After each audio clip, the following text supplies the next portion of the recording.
Se tem uma produtora que acerta filme atrás de filme, é a Pixar. Ela fez alguns dos filmes mais marcantes de todos os tempos e quase sempre faz obras-primas.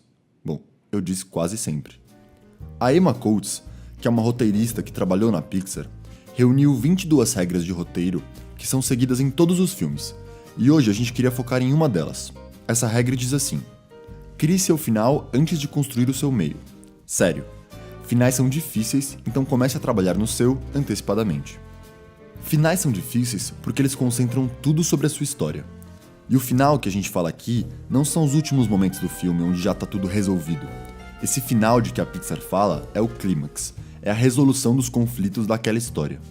O clímax de uma narrativa é o momento de maior tensão, de maior risco, e condensa tudo que a história construiu ao longo de todo o seu desenvolvimento. Nessa hora, o protagonista vai ter que tomar uma decisão final, enfrentar seus medos. É lá que vamos descobrir quem vai vencer a batalha final. Finais são difíceis de escrever porque eles são um momento de maior risco, não só para o personagem, mas para a história. Se o clímax não for bom, a história inteira perde o sentido. Logo, se eles são tão importantes, é justo que, na hora de escrever, se descubra o final da história para depois pensar no começo, que irá apresentar os elementos que serão necessários lá no final. E a Pixar, justamente, faz isso muito bem, e dá para ver esse cuidado no produto final. Para mostrar isso, vamos analisar um dos filmes que a gente mais gosta da Pixar, Coco.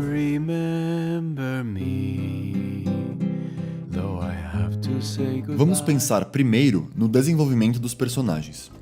Para criar um arco de personagem comovente, você precisa saber toda a trajetória de aprendizado desse personagem.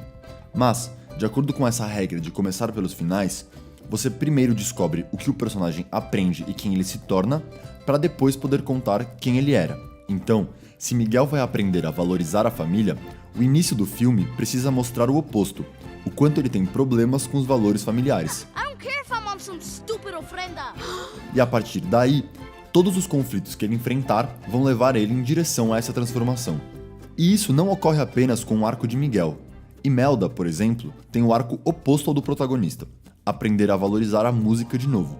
Assim, sua introdução explica por que ela baniu a música da vida da família, mostrando seus motivos e justificando suas ações. Ou ainda Hector, cujo arco é aprender a bater de frente com seus erros. Ele é apresentado fazendo justamente o contrário, tentando dar um jeitinho para chegar à Terra dos Vivos. Então, sabendo o ponto final da trajetória dos seus personagens, tudo que você colocar na história vai contribuir para esse processo, de levar o personagem do ponto A para o ponto B.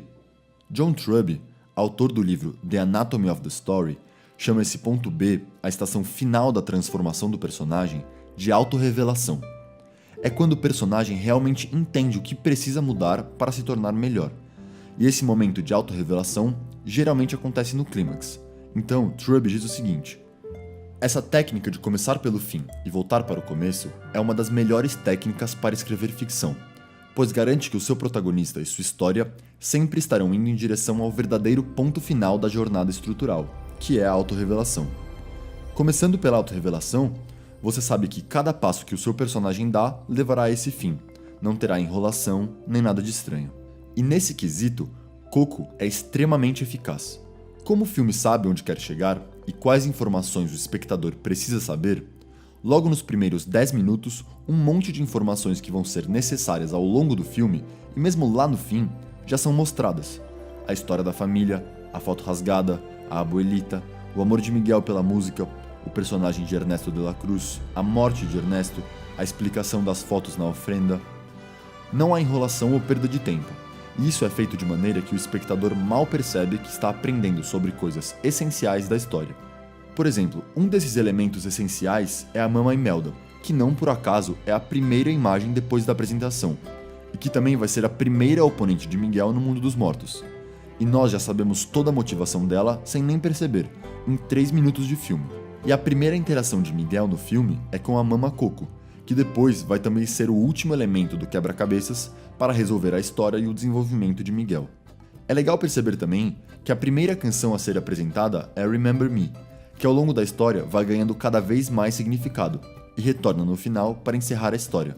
E também, assim como Miguel, ela começa de um jeito Remember me.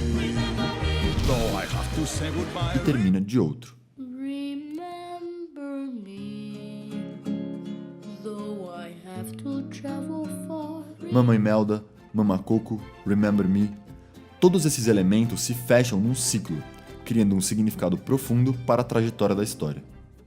Além do desenvolvimento dos personagens, escrever de trás para frente faz com que seja possível introduzir elementos da trama que vão ser importantes lá no final da história de um jeito que não pareça forçado.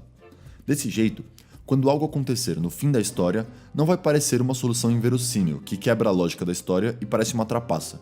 Por exemplo, se a gente não tivesse visto a Pepita antes e não soubesse que ela rastreia os humanos pelo cheiro, quando Miguel é salvo pela família por conta da Pepita, ia ser só esquisito e sem nexo, e ia nos tirar da história. Coco faz isso o tempo inteiro. Apresenta elementos que vão ser importantes e reutilizados antes deles serem essenciais, e sem nem a gente perceber. Várias vezes, inclusive, algo é apresentado como uma piada, e só mais tarde a gente vai descobrir que era algo importante. A apresentação de Hector, que inicialmente nós achamos que é só uma piadinha, funciona não só para mostrar como o universo funciona, mas também para introduzir um dos personagens mais importantes da história. E também serve de algum jeito para introduzir a personagem da Frida, que vai servir ao longo da história não só como uma piada recorrente, mas como um elemento da trama em si. Desse jeito, a história também pode brincar e relacionar elementos que nós nem percebemos na primeira vez assistindo o filme. Por exemplo, Dante é apresentado nessa cena aqui, e preste atenção no que são os brinquedos que Miguel batuca.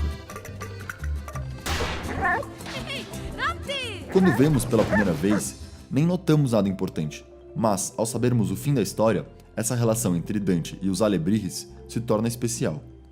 Essas apresentações e brincadeiras só funcionam porque a história sabe para onde está indo, e desse jeito não há sobras, só o essencial. Tudo, realmente, tudo que acontece no filme vai ajudar de alguma maneira no desenvolvimento da história, e coisas que a gente achava que inicialmente eram irrelevantes se tornam pontos vitais. Em Coco, é possível sentir que o roteiro sabe o que está fazendo, e nós relaxamos e nos permitimos ser guiados pela história. Sem sobras que não vão acrescentar nada ao filme, a narrativa fica mais sintética, mais poderosa e mais emocionante. O que a Pixar entende muito bem é que quando se sabe para onde está indo, todos os passos devem levar para esse fim. E essa é uma das marcas de um bom filme.